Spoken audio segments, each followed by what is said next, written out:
Let us now understand the other measures of central tendency, median and mode.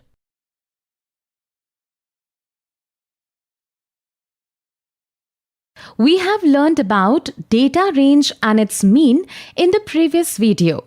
Let us now understand the other measures of central tendency, median and mode. Like mean, mode is also a representative value of the group.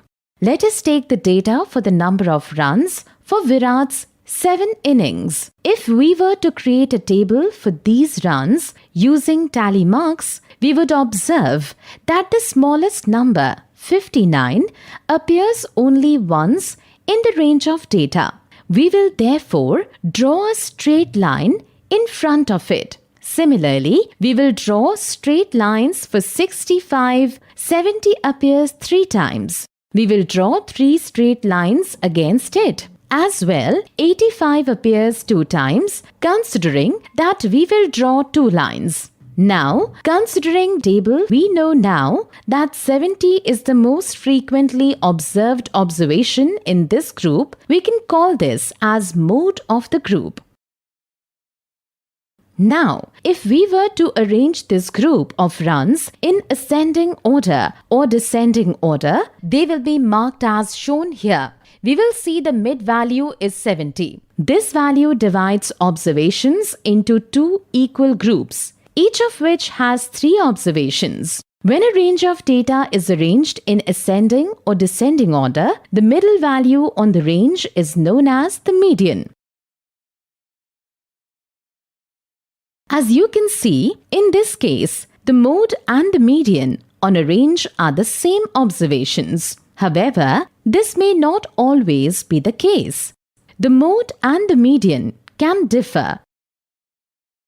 Let us take another example to understand this. Listed here are the number of runs in some of Rohit's innings. We see that 35 is observed 3 times in the range, so we can call it the mode of the range. However, on arranging the observations in ascending order, the middle value is 29. That is, the median is 29. Thus, the mode and the median are not equal here.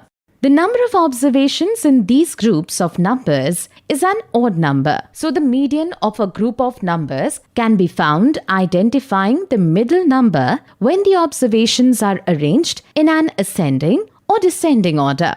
Can you think of how median will be deduced if the number of observations is even? Can you guess?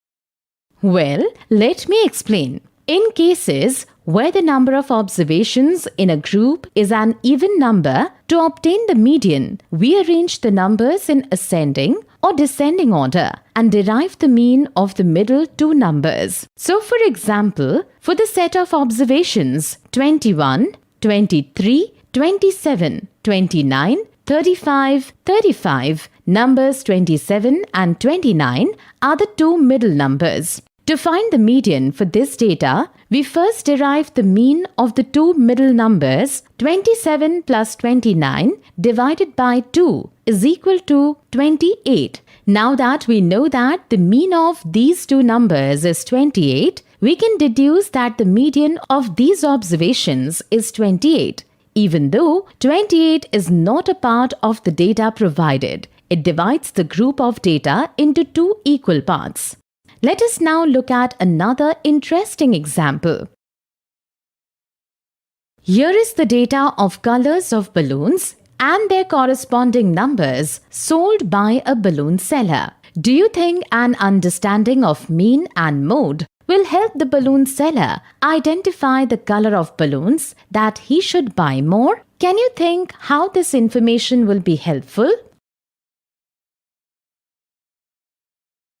Well, let's see. On obtaining the mean, the balloon seller will be able to derive the number of balloons that he is able to sell on average in a given time frame. However, from this, he will not be able to decide upon the color of balloons that he should be procuring in more numbers. This is where an understanding of mode will come into the picture. From the data available, it is evident that the balloon seller has sold more red-colored balloons than any other color, which means that the mode is 25.